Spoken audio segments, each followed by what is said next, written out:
बिस्मिल्लाहिर्रहमानिर्रहीम। मैं हूं आपका अपना माहिर एमरान डॉक्टर मोहम्मद आरिफ। आपका अपना लाइफस्टाइल हेल्थ चैनल में सब देखने वाले किसान भाइयों और दोस्तों को खुशामदीद कहते हैं। प्यारे किसान भाइयों, गर्मियों का मौसम अपने अरूज पर है और बरसात का मौसम भी रवा दवा है। इसी मौसम में जानवरों के जो जख्म हो जाते हैं उनमें कीड़े पड़ जाते हैं। अक्सर सूरत हाल में हमने देखा है कि ज़िम्मेदार ने कहीं जख्म भी नहीं देखा, लेकिन फिर भी उसने जब महसूस किया, उसको पता चला को जिस्म के किसी न किसी हिस्से में कीड़े पड़ चुके होते हैं, जो कि जानवरों की पैदावारी सलाहियत को बहुत बुरी तरह से मुतासर करते हैं और जानवर दिन ब दिन कमज़ोर हो जाता है। आज के प्रोग्राम में आपको ये बताया जाएगा बहुत ही सादा अल्फाज में कि जानवरों के ज़ख्मों में कीड़े क्यों पड़ जाते हैं और किस तरह पड़ते हैं, इनकी हिफाजत आपने कैसे करनी है और इनका शाफी इलाज क्या है। तो पहले स्टेप की तरफ आते हैं कि जानवरों के ज़ख्मों में कीड़े क्यों पड़ जाते हैं, इसकी क्या वजह है। प्यारे किसान भाइयों, आपने मक्खियाँ तो काफ़ी सारी देखी होंगी, जैसे हमारी घरेलू मक्खी है। इसके अलावा भी मक्खियाँ जो है वो बरसात के मौसम में काफ़ी सारी आ जाती हैं और बेशुमार नुकसान जो है वो लाइफ स्टॉक को पहुँचाती हैं। आज का चूँकि हमारा जो मौजू है वो मखसूस सिर्फ ज़ख्मों के कीड़ों के बारे में है, जिसे हम कहते हैं मैगट वूंड। ज़ख्मों में कीड़े पड़ जाने को हम कहते हैं कि ज़ख्मों में मैगट पड़ गए हैं। ये क्यों पड़ते हैं, इसके मखसूस मक्खियाँ हैं जो कि जानवर के जिस्म पर अंडे देती हैं। और ये अंडे देती किस तरह हैं, ये उस जगह पर अंडे देती हैं जहाँ पर गंदगी बहुत ज़्यादा होती है। अगर हम इसका पहला स्टेप देखें तो पहले स्टेप में हम ये देखेंगे कि जानवर की जो पेशाब वाली बाहर जगह होती है, जिसको हम वल्वा कहते हैं, छोटे पेशाब वाली जगह, अक्सर वहाँ पर कीड़े पड़े होते हैं।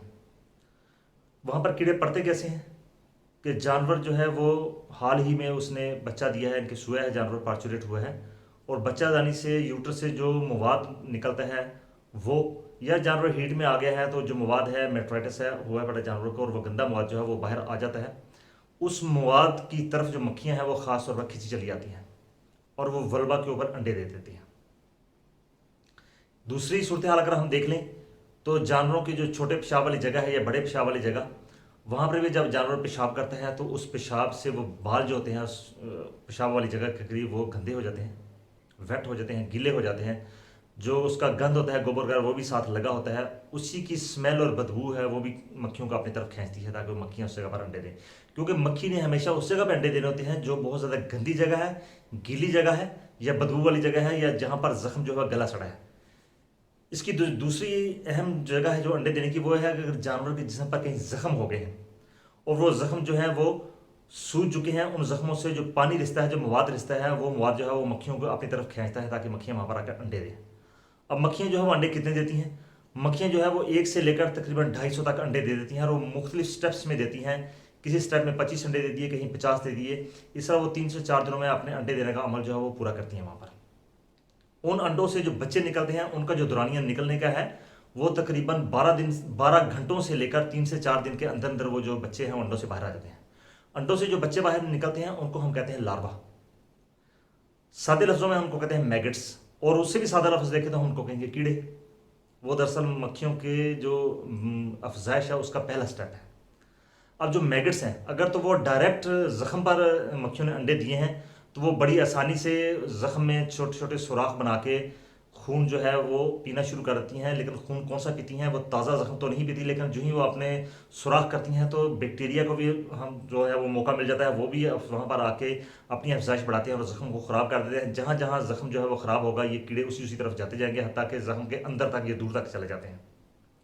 दूसरी सूरत हाल में अगर जानवर के जिस्म पर जख्म नहीं हुआ, जैसे मैंने आपको पहले बताया है, तो जहाँ भी वो अंडे देंगे तो मैगट्स यानी कि जो बच्चे हैं मक्खियों के, जब वो वहाँ पर अंडों से बाहर निकलते हैं तो अपने मुंह से मखसूस किस्म का वो एंजाइम निकालते हैं।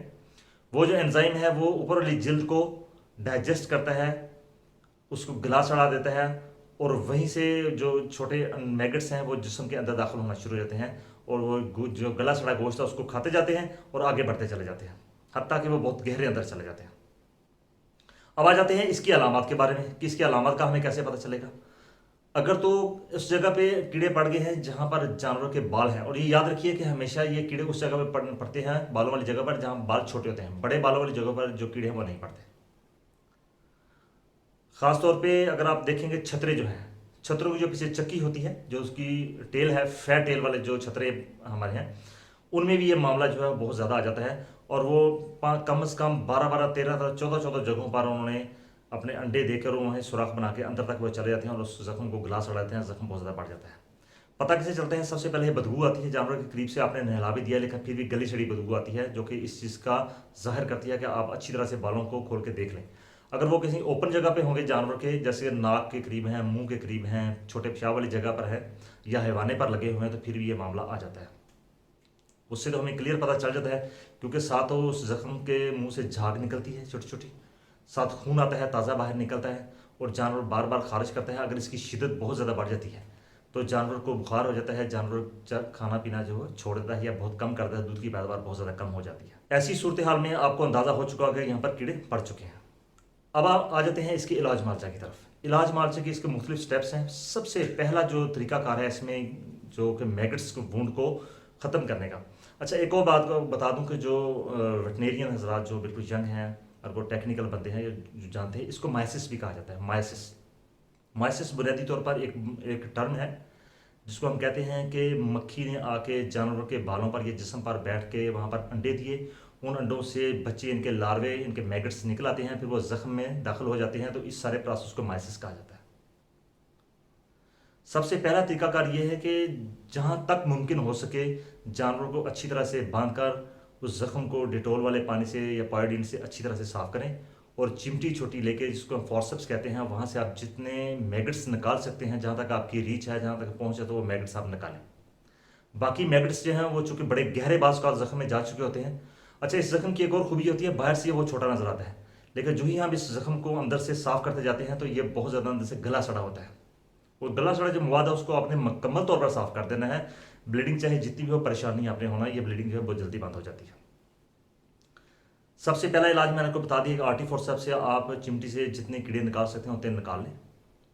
साथ रुई का इस्तेमाल करें। रुई को पानी, उस डिटोल वाले पानी से भिगो के जख्म को आप साफ करते जाएं, ताकि आपको पता चले कि कहाँ पर इसने अपना मुंह निकाला हुआ है, वहीं से पकड़ के इसको बाहर खींचते जाएं, क्योंकि जितनी आप मैगट्स निकाल लेंगे जख्म उतनी ज़्यादा जल्दी आ जाएगा। अब जो गहरे जख्म हैं, जो पुराने जख्म हैं, वहाँ पर तरीकाकार ये होता है कि सबसे पहले जो आसान तरीका है, जिसको हम देसी तरीका भी कहते हैं और अंग्रेजी भी कहते हैं, यह है तारपीन का तेल।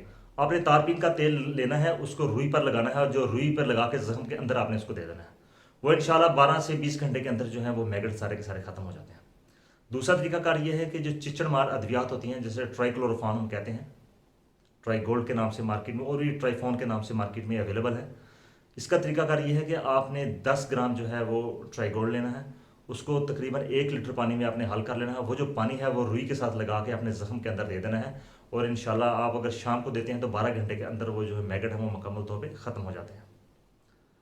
एक और आपको साइंटिफिक इसका तरीका बता दूं, चूँकि ये ज़्यादा इस्तेमाल तो नहीं होता, लेकिन फिर भी आपके इल्म के लिए बता रहा हूँ। जो मैगट होते हैं इनको ज़िंदा रहने के लिए ऑक्सीजन की बहुत ज़्यादा ज़रूरत होती है।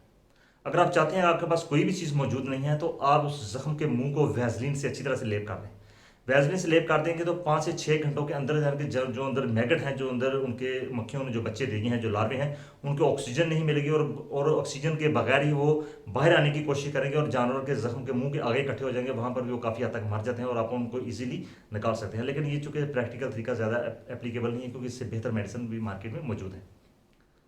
तीसरा जो इसका तरीकाकार है वो ये है कि आइवरमेक्टिन इंजेक्शन आइवोटिक है। इसको आप जानवर के ज़ेरे जिल्द आप लगा सकते हैं। 1 सीसी जो है वो 50 किलो जिस्मानी वजन के लिहाज से लगेगा, और एक ही इंजेक्शन जो है वो मैगट्स को मुकम्मल तौर पे ख़त्म कर देगा। अब मैगट तो ख़त्म हो गए, लेकिन जो मरे हुए वहाँ पर मैगट हैं उनको भी तो बाहर निकालना है। अब जो मरे हुए मैगट हैं उनको निकालने का तरीका, ये ज़ख्म को आप ज़ोर से जितना दबा सकते हैं दबाएंगे तो काफ़ी हद तक बाहर आ जाएंगे। लेकिन ज़ख्म की जो सफाई है ये आपने रोज़ाना करनी है, रोज़ाना उसकी ड्रेसिंग भी आपने करनी है, और साथ में एंटीबायोटिक्स का इस्तेमाल लाजमी करना है, क्योंकि जब भी मैगट्स वुंड बन जाते हैं तो वहाँ पर बैक्टीरिया का सेकेंडरी हमला जो है वो हो जाता है। उस हमले को रोकने के लिए आपने एंटीबायोटिक्स यूज़ करने हैं, और एंटीबायोटिक्स में सबसे जो बेहतर है वो है पेनिसिलिन ग्रुप। पेनिसिलिन ग्रुप में आप इंजेक्शन पीपीएस है वो इंजेक्शन आप इस्तेमाल कर सकते हैं, एमोक्सिसिलिन इंजेक्शन है वो यूज़ कर सकते हैं। इसके साथ आपने एंटी एलर्जिक भी यूज़ करने हैं, क्योंकि जब भी मैगट्स का हमला होता है तो एलर्जी, इनके खारिज का भी हमला जो है वो जानवर पे काफ़ी ज़्यादा हो जाता है। तो इंजेक्शन मेप्रासान भी आप साथ इस्तेमाल करेंगे। सूजन चूँकि बहुत ज़्यादा हो जाती है, इसके लिए आप इंजेक्शन लॉक्सन या इंजेक्शन जो मेट्रम है ये भी आप इस्तेमाल साथ करेंगे।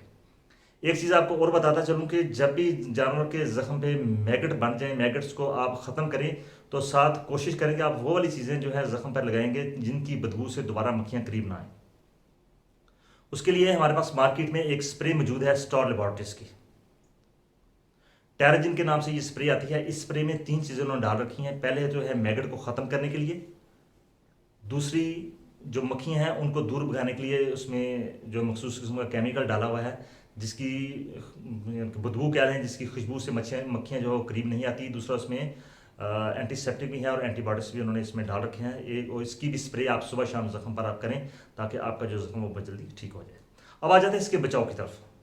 कोशिश कीजिए जब गर्मियों का मौसम शुरू हो जाए, क्योंकि ये जो मैगट्स का वुंड है ये गर्मियों के मौसम में बहुत ज़्यादा होता है। वैसे तो पूरे साल कहीं भी हो सकता है, लेकिन गर्मियों में इसकी जो प्रेवलेंस है, इसकी शिद्दत बहुत ज़्यादा हो जाती है। खासतौर पर जो अभी दिन जा रहे हैं यहाँ पर, आप जानवर को सुबह शाम जब नहलाएं तो आप अच्छी तरह देख लें कहीं उसको खुरुंड वगैरह, कहीं खराश वगैरह तो नहीं आई, क्योंकि हल्के सा भी खुरुंड होगा, खराश होगी तो वहाँ से जो पानी जख्म से निकलेगा, उस पानी की खुशबू आप कह लें, उसकी वजह से मक्खियाँ जो है बहुत ज़्यादा उसके करीब आ जाती हैं। अब वहाँ पर पायोडीन वगैरह लगा दें तो जख्म ठीक हो जाएगा। सुबह शाम देखें ताकि मैगट्स उसमें ना डलें। दूसरा, अगर आपके छतरे वगैरह हैं तो उनको भी आप जब दिन में एक मरतबा नहलाएं तो आप ज़रूर उनको चेक कर लीजिए। अगर बदबू आ रही है उनके करीब से तो फिर भी आप उनको चेक कीजिए। और बाल जो है उनके कटवा के रखिए, जो लंबे बाल हैं जहाँ पर, ताकि मैगट्स जो हैं वो वहाँ पर ना बन सकें। मैगट्स वुंड के बारे में आपका किसी भी किस्म का कोई सवाल है तो आप हमसे बिला झिझक पूछ सकते हैं। इंशाल्लाह हम आपको ज़रूर मुतमईन करेंगे। आपको अगर ये प्रोग्राम पसंद आए तो अपने किसान भाइयों के साथ इसको ज़रूर शेयर कीजिए ताकि दिए से दिया जलने वाला अमल है वो पूरा हो सके। बेल आइकन को ज़रूर प्रेस कीजिए ताकि आने वाली नई वीडियो की नोटिफिकेशन आपको वक्त पर मिल सके। नए आने वाले साथी लाइफस्टॉक हेल्थ चैनल को ज़रूर सब्सक्राइब कीजिए ताकि आप हमारी लाइफस्टॉक फैमिली का हिस्सा बन सके। आपका बहुत शुक्रिया। अल्लाह हाफिज़।